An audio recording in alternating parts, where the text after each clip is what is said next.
Hey guys, what's up? It's Mercedes Michelle. Welcome to my channel. If you're new, welcome back. If you're so today I am going to be discussing with you guys exactly how much money it is going to take in order for you to purchase your first home. Yes, so I have my closing disclosure here because it gives me the breakdown of all of the closing costs. I feel like a lot of videos and people don't really talk about the closing costs, but it is a really important topic, especially when it comes to purchasing a home. I know so many people talk about the down payment this, down payment this, but your closing cost is also very important and can keep you away from your dream home if you're not able to fund your closing costs. So we're going to talk about all of that in this video today. Now, full disclosure, I will not be sharing my exact numbers when it comes to certain things just because of privacy reasons, but I am going to be as transparent with you guys as possible. I'm going to give you guys majority of the information in this video, and you guys can figure it out on your own if it is that important. So let's get into this video. So if you're looking to purchase your first home, the first thing that you should have saved up is a pretty good penny for your down payment and closing costs. 9 times out of 10, with this competitive market that we are currently in, you're going to be responsible for your own closing costs. I found a lot of times when I was putting in offers on pre-existing homes, I was not able to get the seller to cover the closing costs because they knew that they were going to get a better offer where they didn't have to pay for any closing costs. That was going to be something that the seller would look at. If they had to pay for closing costs, they may not have considered your loan because it was such a competitive market and houses were going so quickly pre-corona. I don't know where it stands as of now, but before corona hit, I would blink and the house would be gone. I would put in an offer and they would have a better offer. And this one, it went into like a bidding. It was like putting your best offer by this time and seller's going to decide. So it's extremely important for you to save not only for your down payment, but also closing costs just in case. So with your down payment, you have to decide what type of loan you're going to get. If you're going with a conventional loan, 20% down, you're going with the FHA, 3.5% down minimum. If you're going with the USDA, you may not have to pay anything down, but that is going to be solely up to you and what you decide to do. Now, there are plenty of down payment assistance programs out there, but if you have not watched my other video, then you may want to watch that video, because if you do decide to go with a down payment assistance program, you do have to use a specific lender. You have to, follow their discretions, what they require, second lien on your home mortgage, whatever the case may be. You will have to figure that out prior to going and purchasing your home. For me, I knew that I would be basically out of pocket for my down payment as well as closing costs, so I did prepare to pay for both of those things if push came to shove. So I decided to go with the FHA loan because of course they have the lowest down payment. So if all else failed and I didn't get any type of assistance with my closing costs, I would have enough money to cover my down payment at the minimum and closing costs and still have money to furnish the home. So that is the route I took. Again, you have to do your own research and decide what is going to be best for you. So with all of that said, you have to have a set number. So 3.5%. Now, I will tell you, I was shopping for a home at $250,000 or less. I did not want to exceed that amount for my first home. It is doable because I looked and I researched. Majority of the homes in certain areas were going for that range. A lot of pre-existing homes in great areas you could find in that range, but that price range was super popular. Like everybody and their mama was looking for a house in that price range. So if you take 3.5% of the $250,000, you need to have at least about $8,750 for your closing costs. For your down payment. If you do the 3.5% FHA loan, you need to have at least $8,750 just for your down payment. Now, with closing costs, there's a lot of things that goes into closing costs that a lot of people aren't aware of. They just know, oh, you have to have closing costs. But what is closing costs? So closing costs is going to include your down payment, because that's what you bring to closing. You bring a check with your closing plus down payment all together. So you have your processing fee, underwriting fee. So through your mortgage, whoever you decide, they charge you a fee for going through underwriting, processing the application. And based on my finance company, the underwriting fee was $845 and the processing fee was $545. Then you have appraisal fee, which I paid for the appraisal before closing costs. So I paid $600 prior to closing. That was not included in my cashier's check that I took to closing. You also have a credit report fee. You have a mortgage insurance premium. That is the, what is it called?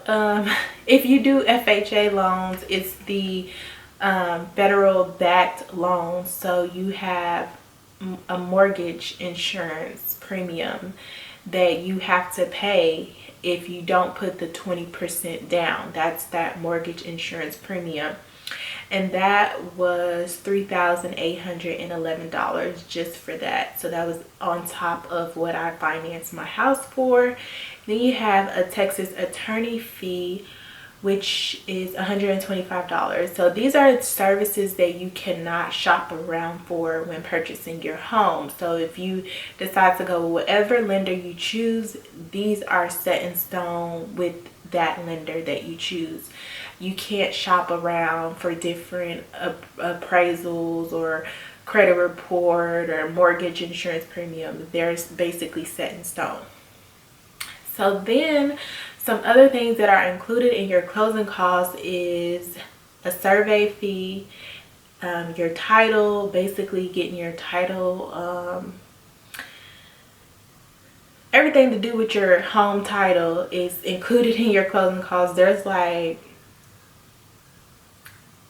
8 different sections that says title escrow fee, guarantee fee, lender's title policy, seller record, courier fee, document preparation. Now I don't know if it's the same for pre-existing homes as well as new build homes, but this is, it had, I said 8. There's like 15 things that says title. So again, I don't know if it's the same for every type of home, but the first title carrier fee was $40. Then they have a document preparation recording fee for $9.57. They have your escrow fee of $600. They have a guarantee fee of $2, a lender's title policy of $1,473. You have a planned unit development. So this is restrictions in regards to the minerals, I guess, at your home. Like typically we live in Texas, so it's a heavy gas mine area. If you dig, you find petroleum or whatever. I don't know if that has anything to do with this, but that's what I'm thinking that is. $73.65. You have tax rollback, something, $20. I mean, y'all, they have so many things that I don't even know what half this stuff is. So yeah, so basically all of that is within your closing costs. And then they have other costs. They have recording fees again, your deed, your mortgage, your homeowner's insurance premium. Now this is your actual insurance to insure your home if something were to happen, weather related damage, theft. I'm talking like I'm writing a car policy, but like fire, hail, all of that, that's for your home insurance premium that you have to pay a year of your home insurance premium up front when you go to closing. And then you have to pay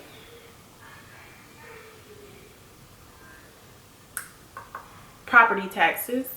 You have to pay a year of property taxes as well in your mortgage. And then you have other fees. Builder fee. I had a builder fee. I'm not sure if it's again the same for a pre-existing home, but I had a builder fee, a HOA fee. My HOA fees were for education fund, initial reserve fee, service delivery fee, transfer fee, working capital. Those were all of my HOA fees.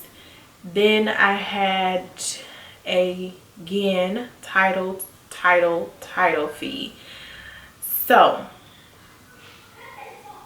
basically, before my down payment, before we get to down payment, my closing cost was $14,484.48. So that included all of those little small categories. As you can see, they add up.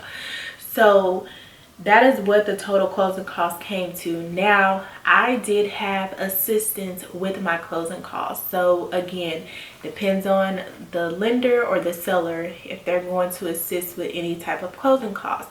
My lender, or builder, should I say, not lender, my builder paid about $6,000 of my closing costs. So I did not have to pay that full $14,000 in closing costs, which I was grateful for because it allowed me to put more money towards my down payment.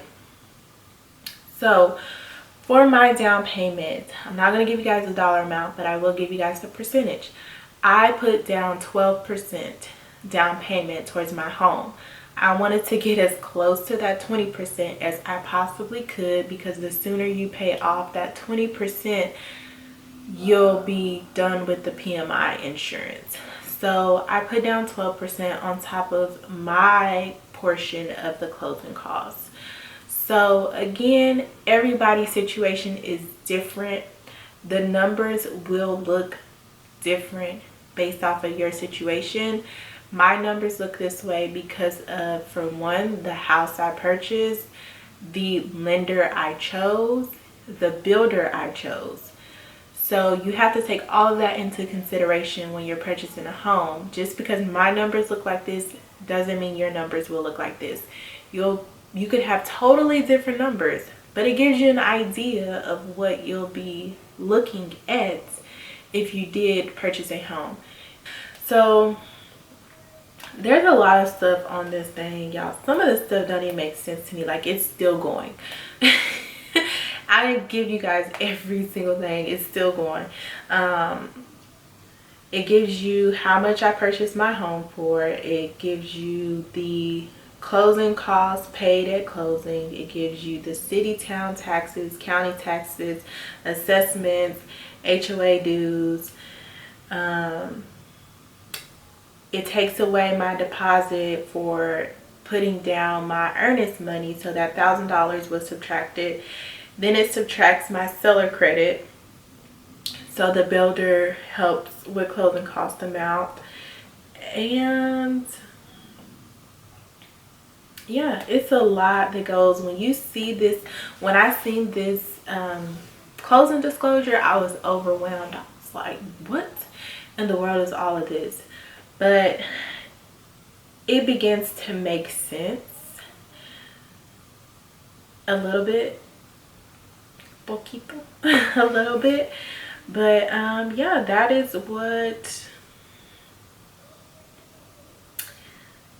what it comes to.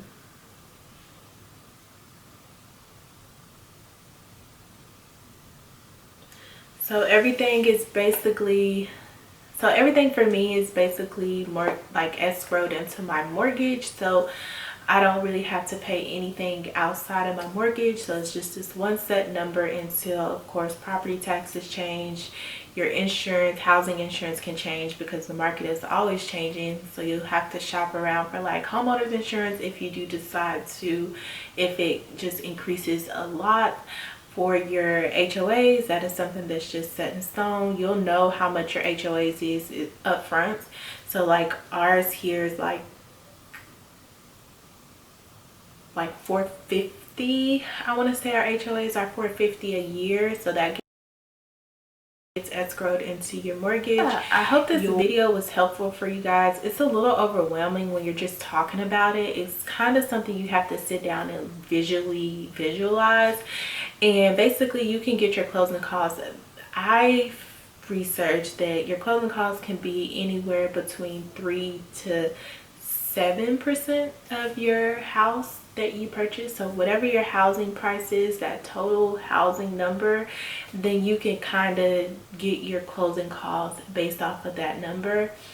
As far as down payment, again, it depends on whichever loan you choose. If you're going to use a down payment assistance program, you're going to pay out of pocket.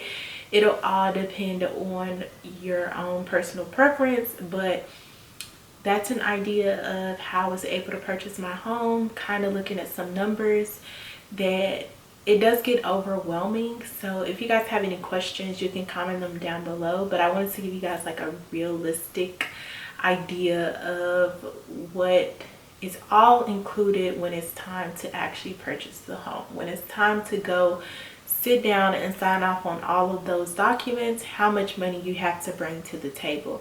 And that is basically